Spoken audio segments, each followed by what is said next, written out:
kita masuk ke materi berikutnya yang terkait tentang ya hubungan usaha dengan energi kinetik ya. Pengertiannya adalah usaha yang dilakukan oleh gaya pada benda merupakan total perubahan energi kinetik yang dialami benda. Nah, untuk mengetahui lebih dalam lagi terkait tentang hubungan usaha dengan energi kinetik, ini ada turunan rumusnya yang sudah Miss bikin ya.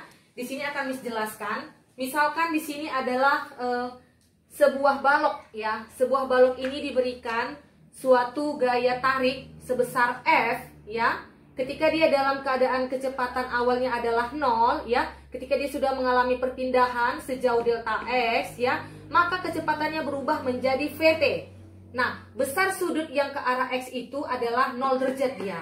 Nah, dari persamaan ini kita dapat menentukan hubungan usaha dengan energi kinetik. Nah, ingat kembali untuk hukum Newton yang kedua ya. Hukum Newton kedua itu adalah F sama dengan M kali A ya. Nah, kalau sudah berbicara tentang F sama dengan M kali A, berarti ada yang namanya percepatan.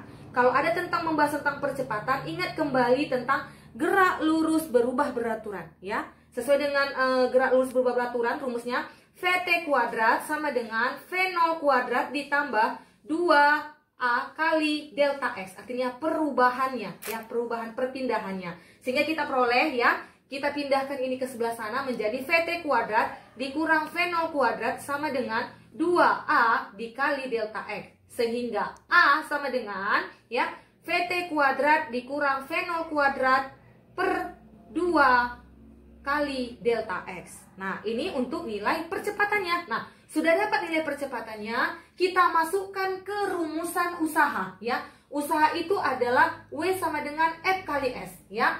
W sama dengan, karena dia ke sumbu X, berarti dia cos.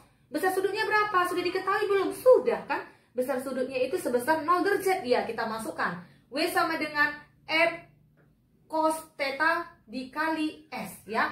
W sama dengan F cos theta kali S-nya ini kita masukkan yang perubahan kedudukannya tadi adalah dalam delta S dia ya. Nah, lalu W sama dengan F cos 0 adalah berapa? Ya, 1 ya dikali delta X, berarti W sama dengan F kali delta X. Maka dari rumusan F itu adalah F itu sama dengan M kali A ya kan, sesuai dengan hukum Newton kedua ya. Kita masukkan W ya, sesuai dengan rumus usahanya menjadi bagaimana ya? W sama dengan F-nya tadi apa? M kali A dikali delta X ya. M-nya kita turunkan, A-nya yang mana? A-nya itu adalah A yang ini kita masukkan ya. Nah, sehingga kan M kali buka kurung VT kuadrat dikurang V0 kuadrat dibagi 2 kali delta X dikali delta X ya. Delta X ini bisa habis ya, menjadi W sama dengan M kali VT kuadrat dikurang VT kuadrat per 2 ya, dikurang V0 kuadrat per 2 ya. Makanya ini kita masukkan ke dalam ya. Kita kalikan ini ke dalam. M-nya ini juga nanti kita kalikan ke sini. Jadi didapat 1 per 2 MVT kuadrat dikurang 1 per 2 MV0 kuadrat ya. Karena dia sudah di kecepatan VT, makanya itu adalah energi kinetik yang kedua.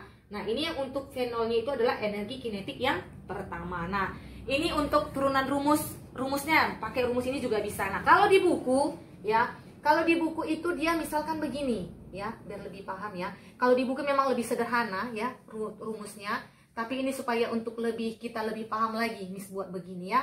Nah, kita hapus dulu.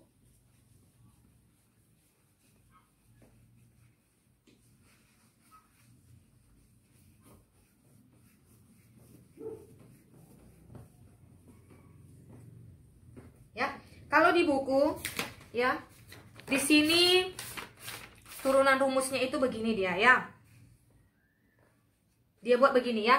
Ada sebuah balok ya, dimana nanti balok itu diberikan suatu gaya, dari V0 dia berubah menjadi VT ya, karena dia sudah mengalami perpindahan.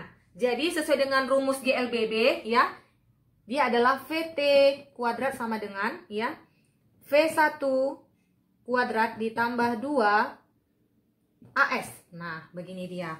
Bedanya apa? Langsung kita pindahkan ke sini menjadi ya AS sama dengan ya 1 per 2 V2 kuadrat dikurang V1 kuadrat. Nah, ini dia misalkannya, kalau misalnya kan bikin ini V0. Dia bikinnya ini di sini adalah V1 ya. Nah, di sini yang V keduanya. Nah, misalkan begini. Nah, jadi sama aja sebenarnya ya. Sesuai dengan rumus usaha, W itu sama dengan F kali S. Nah, F itu apa? M kali A kali S, ya kan? Nah, berarti W sama dengan M kali AS-nya itu yang mana? AS yang ini kita masukkan ya. 1/2 ya. 1/2 ya, 1/2 V2 kuadrat dikurang V1 kuadrat. Nah, beginilah dia mungkin ya. Oh, ini 1/2-nya di sini aja kita buat biar lebih apa ya. Sorry. Ya, W sama dengan M kali setengah ya. Gini bisa V2 kuadrat dikurang V1 kuadrat. Nah, ini kita masukkan ke sini, dikalikan ke sini, dan ini dikalikan ke dalam. Sehingga kan dapat rumusannya menjadi ya 1/2 MV2 kuadrat ditambah dikurang 1/2 MV1 kuadrat. Nah, tidak ada bedanya ya. Bedanya cuma mungkin ini V2, di sini V1. Kalau yang tadi kita anggap VT, di sini adalah V0 ya. Lanjut, kita akan masuk ke hubungan usaha dengan energi potensial.